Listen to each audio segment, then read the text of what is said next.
Pada zaman dahulu, pada suatu pagi dengan hembus angin sejuk di daerah Tumapel, tiba-tiba terlihat seorang pemuda yang sedang tergeletak tidur di teras rumah. Tak lama kemudian, seorang laki-laki tua menghampirinya. Nak, bangunlah. Mengapa kau tidur di sini? Apa yang terjadi padamu, Nak? Maaf tuan, saya tidak sengaja tidur di sini. Semalam saya mabuk berat dan saya tidak ingat apapun lagi. Perkenalkan, namaku Logawe. Oh iya, lebih baik kau masuk ke rumahku dulu, Nak. Saya Ken Arok. Mereka berdua berjalan memasuki rumah Logawe.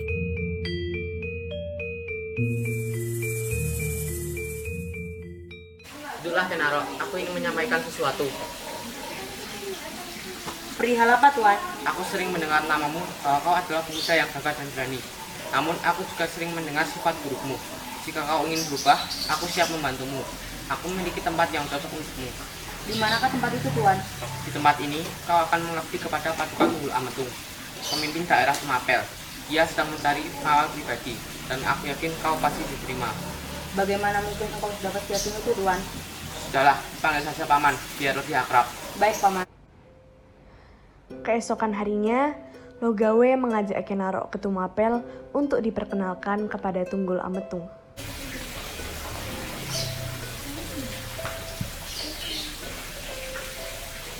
Paduka, Paman sudah menemukan pengawal yang cocok untuk menjadi pengawal pribadi Paduka. Perkenalkan, namanya Kenaro. Suatu kehormatan kalau Paduka dapat menerima hamba sebagai pengawal pribadi Paduka. Aku memang sedang membutuhkan pengawal pribadi. Dan kau tidak perlu khawatir, Ken Arok. Logawe adalah orang kepercayaanku. Aku sangat percaya dengan dirimu. Maka kau terima menjadi pengawal pribadi. Terima kasih Paduka. Saya berjanji akan bekerja sebaik mungkin. Ken Dedes, kemarilah. Iya kan dari sebentar.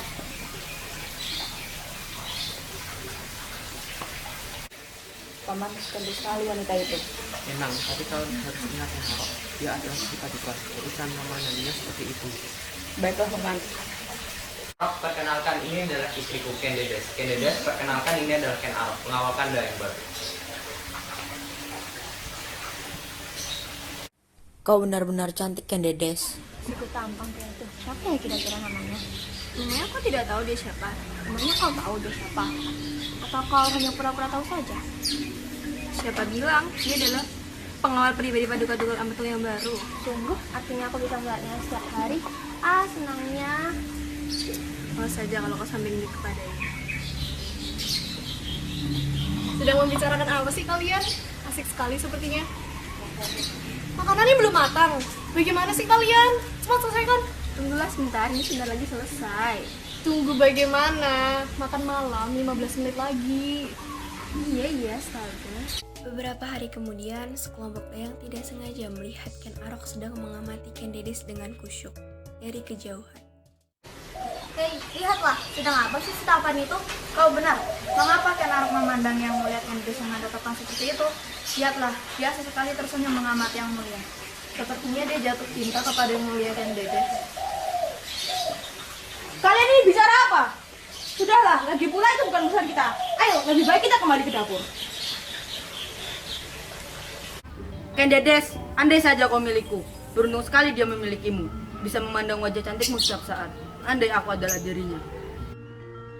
Seperti kebanyakan orang yang sedang jatuh cinta, Kenaro pun ingin mencurahkan isi hatinya kepada orang yang mungkin mau mendengarkan curhatnya tentang Ken Dedes.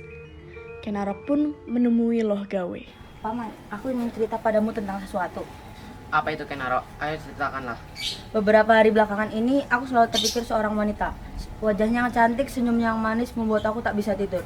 Sepertinya aku jatuh hati padanya. Memangnya siapa perempuan itu, Kenaro? Dia Ken Dedes. Apa? Ken Dedes? Kau bercanda, Kenaro? Tidak, kau tidak boleh jatuh cinta kepadanya. Sudah, lupakan dia. Mengapa paman? Apa karena dia istri majikanku? Memangnya aku salah mencintai istri majikanku? Aku tidak akan melupakannya. Tapi Kenaro... Sudahlah paman, aku pamit pulang. Tak butuh waktu lama, Ken Arok beradaptasi dengan lingkungan barunya. Ia tak hanya menjadi pengawal pribadi Tunggul Ametung, tetapi ia pun menjadi salah satu orang kepercayaan Tunggul Ametung. Aku tampan, gagah. Seharusnya aku yang duduk bersama Ken Dedes untuk memimpin Tumapel ini, bukan tuan yang memayat itu. Bahkan mengantar laporan ke kota saja ia tidak mampu melakukannya. Selalu aku yang melakukannya, dan seharusnya aku yang menjadi dia. Sebaiknya dia mati. Beberapa hari kemudian, ia menemui Empu Gandring, seorang pengrajin keris terkenal di Tumapel. Ki, buatkanlah aku keris sakti. Keris paling sakti yang pernah kau buat. Berapapun harganya akan kubayar. Baiklah anak muda, akan kubuatkan keris sakti itu. Namun waktunya agak lama, 5 hingga 6 bulan baru engkau mengambilnya. Tak masalah Ki, yang penting keris sesuai pesananku. Baiklah Ki, saya pamit dulu. Sial, aku harus menunggu 3 bulan lagi untuk menghabisi Tunggul Ametung. Itu terlalu lama. Aku sudah tidak tahan lagi melihatnya bersama Ken Dedes. Aku harus menemui Empu Gandring sekarang juga. Ki, bagaimana keris pesananku? Sabarlah wahai anak muda, aku kan sudah bilang, aku membutuhkan waktu 6 bulan untuk membuat keris ini. Jadi engkau bisa mengambilnya 3 bulan lagi. Tidak Ki, itu terlalu lama. Aku sudah tidak mau menunggu lebih lama lagi. Aku ingin keris itu sekarang juga. Tidak anak muda, keris ini belum sempurna. Aku tidak peduli, sempurna atau tidak, aku ingin mengambilnya sekarang juga. Aku sudah tidak sabar menghabis Tunggal Ametung. Apa? Kau ingin menghabisi Tunggul Ametung? Tidak, tidak akan kuberikan keris ini kepadamu. Emang apa urusanmu? Berikan keris itu padaku.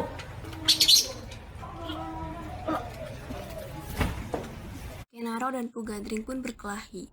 Lalu keris itu direbut oleh Ken Arok, serta ditusuknya perut Empu Gandring. Dan di ujung ajalnya, Empu Gandring sempat menyumpahkan kutukan kepada keris itu yang dipegang oleh Ken Arok. Benar-benar kau tak tahu untuk Ken Arok. Suatu saat keris ini akan membunuhmu dan keturunan-keturunanmu. Camkan itu!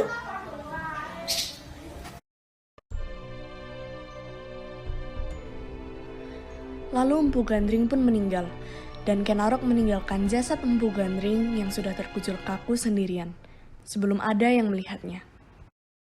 Ken Arok, apa yang kau bawa itu? Ini kerisku, sangat sakti. Kau suka? Wah, bagus sekali. Aku sangat suka. Boleh aku meminjamnya? Boleh. Boleh aku mengaku pada teman-temanku bahwa keris ini milikku? Aku ingin membuat mereka terkesan. Boleh, tidak masalah. Wah, kau baik sekali Ken Arok. Terima kasih. Kalau begitu, aku pinjam ya. Keboijo pun memamerkan keris itu kepada teman-temannya. Ken Arok berpikir bahwa dengan itu justru akan mempermudah rencananya. Lalu 2 orang gadis berjalan menuju rumah Empu Gandring yang akan memesan keris itu. Permisi, Ki, Aki. Pintunya tidak terkunci. Iya, benar. Ayo masuk. Ya Tuhan, Ki, bagaimana ini?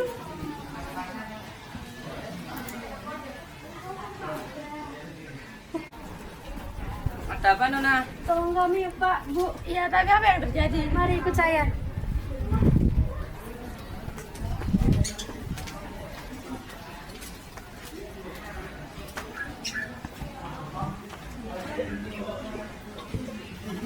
Ya ampun, apa sudah terjadi pada ampun? Entahlah, kami yang mengunjungi Bu.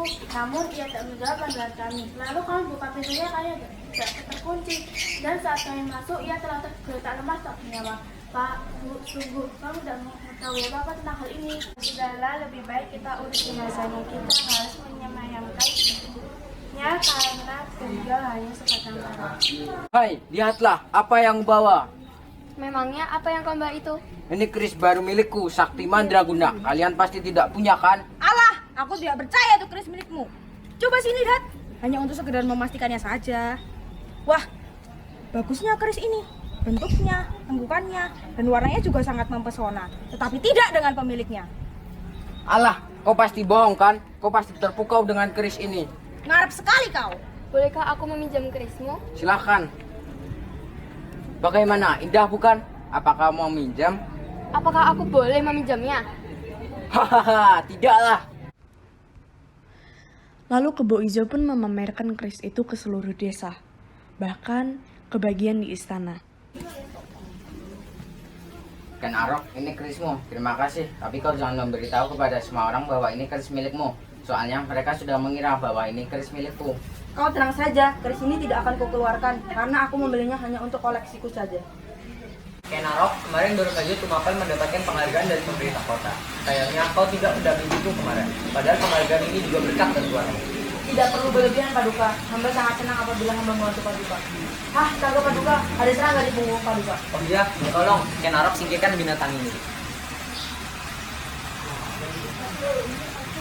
Lalu spontan Ken Arok menusuk Tunggul Ametung dengan kejam, hingga ia meninggal di tempat itu. Dan tak lama, Kendedes pun datang. Kanda, apa yang kau lakukan pada suamiku Kenarok? Dengarlah, aku melakukan ini demi kau. Untuk apa? Aku tidak menyangka kau seperti ini Kenarok. Aku tahu kau tidak nyaman dengannya. Kau hanya menggunakan topeng kebohonganmu di depan umum. Kau sembarang tersiksa. Kau selalu menang setiap malam. Aku tahu itu.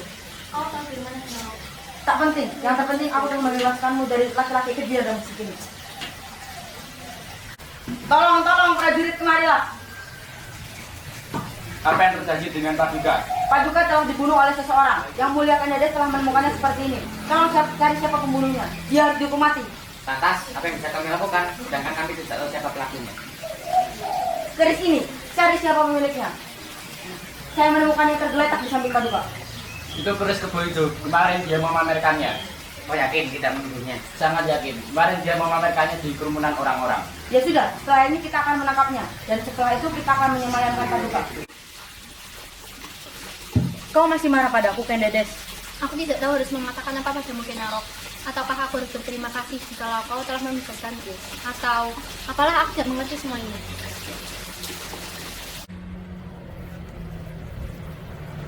Jadi kau pembunuh Paduka? Bukan aku, sungguh bukan aku. Keris ini milikmu kan? Semua warga tahu bahwa keris ini milikmu. Wahai warga dan semuanya, aku ingin mengatakan bahwa keris itu... Kebo Ijo pun meninggal sebelum mengatakan bahwa keris itu sebenarnya adalah milik Kenarok. Kendedes, sudah lama aku memendam perasaan ini kepadamu. Aku menyintaimu. Maukah kamu menjadi istriku? Iya, aku bersedia. Ken Arok dan Kendedes pun akhirnya menikah. Ken Arok akhirnya naik tahta menggantikan Tunggul Ametung. Beberapa tahun kemudian, Tumapel yang dipimpin oleh Ken Arok pun mengalami banyak sekali kemajuan. Beberapa orang kaum Brahmana merasa perlu bekerja sama dengan Ken Arok untuk meruntuhkan kerajaan Kediri. Yang mulia Ken Arok, kami datang kemari ingin menawarkan kerjasama dengan Yang Mulia untuk meruntuhkan kerajaan Kediri. Marilah kita bersama-sama melepaskan diri dan membangun kerajaan kita masing-masing. Memangnya apa rencana kalian?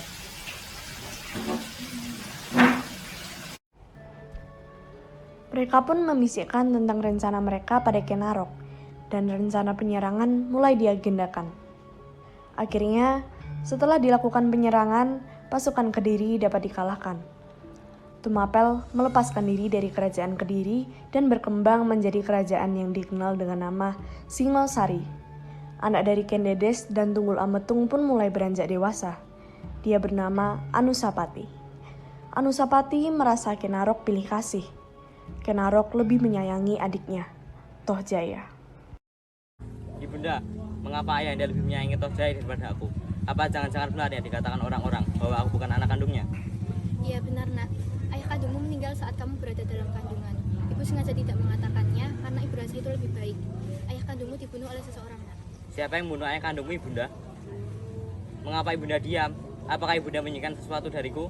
Baiklah anakku, mungkin sudah saatnya kamu tahu. Orang yang membunuh ayah kandungmu adalah Ken Arok. Benarkah itu ibunda? Aku tak percaya dengan semua ini. Benar nak. Maafkan ibunda baru mengatakannya sekarang. Aku tidak akan biarkan dia hidup tenang, ibunda. Dia harus membayar mahal apa yang ia lakukan. Jangan nak. Kau tidak tahu bagaimana Ken Arok itu. Ibu hanya tidak mau terjadi apa-apa padamu. Tenanglah ibunda. Aku tahu menghadapi orang seperti dia. Ken Arok harus mati. Tapi aku tidak mau membunuhnya dengan tanganku sendiri. Aku tahu siapa yang bisa kuandalkan. Ada apa pangeran memanggil saya? Kau mau ini, Ki? Ini untuk hamba pangeran. Tentu saja, tapi kau harus lakukan sesuatu untukku. Apa itu pangeran? Bunuh Ken Arok untukku. Mengapa pangeran ingin hamba membunuh Paduka Raja? Sudah lagi, lakukan saja. Aku tahu, kau pun sering diperlakukan kurang baik oleh Ken Arok. Jadi saatnya ini kau untuk balas dendam. Baiklah pangeran, hamba tunduk. Ini keris yang akan kau gunakan untuk membunuh Ken Arok nanti. Setelah ia tertidur, itulah waktunya yang tepat untuk menghabisinya. Jika kau berhasil, temui aku di gudang. Dayang, mana makanan Paduka Raja? Ini pangeran. Ya sudah, biarkan aku yang memberikannya. Silakan nak.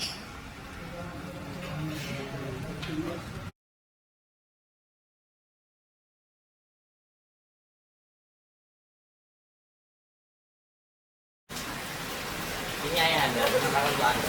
Terima kasih Anusapati. Baiklah ya, aku permisi. Maafkan hamba yang mulia. Bagaimana, Ki? Berhasil? Ya pangeran. Ini untukmu. Terima kasih banyak pangeran. Ini keris milikmu ku kembalikan. Ki Pangalasan pun sangat terpesona dengan emas dan perhiasan yang ia dapatkan. Tanpa diduga, Anusapati menusuk Ki Pangalasan dari belakang, dan akhirnya pun Ki Pangalasan meninggal dunia.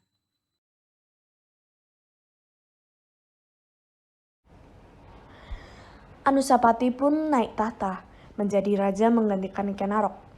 Namun, rupanya Tohjaya terlihat tidak setuju mengenai hal itu. Anusapati, kau tidak pantas menjadi raja.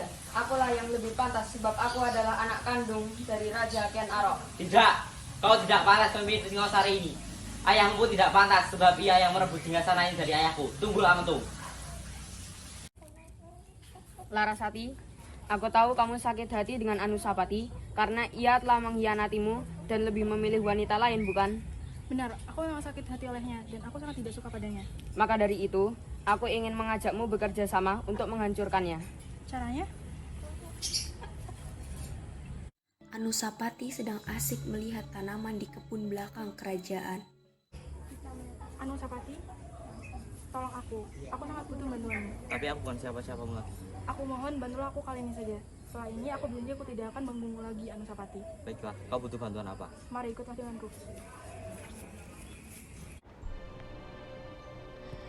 Larasati berhasil mengarahkan Anusapati ke tempat yang sudah ia dan Tohjaya rencanakan.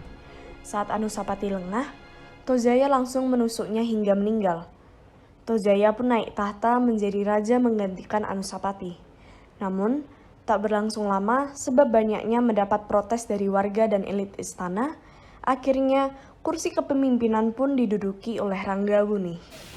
Wahai warga-wargaku, aku sudah tua. Aku akan mempercayakan Singosari ini pada putraku Kartanegara. Maka sambutlah raja baru kalian.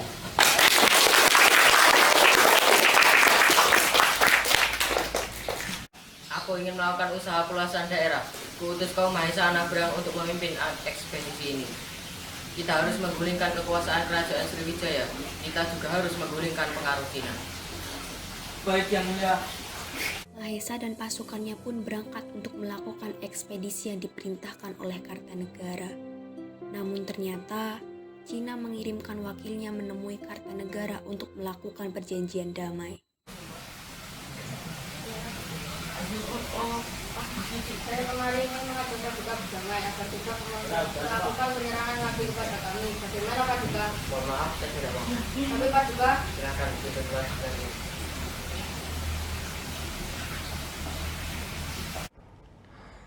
Diam-diam, penguasa Kediri, Jaya Katuang yang juga merupakan besan Kartanegara, merencanakan upaya penyerangan terhadap Singosari.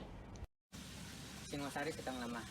Banyak pasukannya yang dikirim untuk ekspedisi Pamalayu.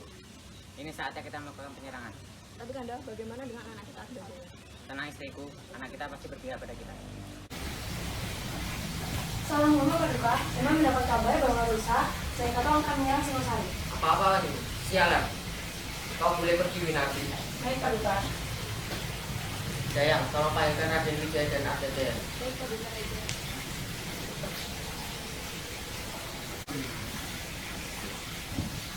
Bisa, kerajaan Kediri akan melakukan penyerangan kepada kerajaan Singosari.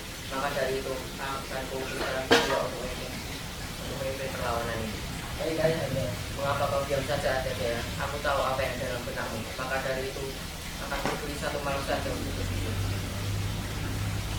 Kanda, bagaimana ini? Apakah Kanda akan berpihak pada ayah Jaya Katuang? Kita ini keluarga Kanda, dia tidak seharusnya mengibarkan bendera perang. Berisik, Saraswati. Aku sedang pusing. Tinggalkan aku sendiri. Baiklah. Permisi Pangeran Arda Jaya, ini ada surat untuk Pangeran. Ada apa, Lira? Kang Mas, kau harus ikut pulang denganku ke Kediri. Apa yang membuatku harus memilih Kediri daripada Singosari? Kang Mas, kau itu di sana tidak dianggap. Kartanegara lebih mementingkan menantu kesayangannya daripada kau. Dan Kartanegara pasti lebih memilih Wijaya untuk menggantikannya sebagai raja. Jadi lebih baik kau ikut pulang denganku ke Kediri. Kau benar, adikku. Tapi bagaimana dengan istriku? Tenang Kang Mas, semuanya bisa diatur. Rumah saya Pak Duka Raja. Ada apa, Winarti? Hamba melihat Pangeran Arda Jaya di Kediri. Beliau telah bergabung dengan pasukan penyerangan Kediri. Tidak berubah, kau belum berubah. Baik, Yang Mulia.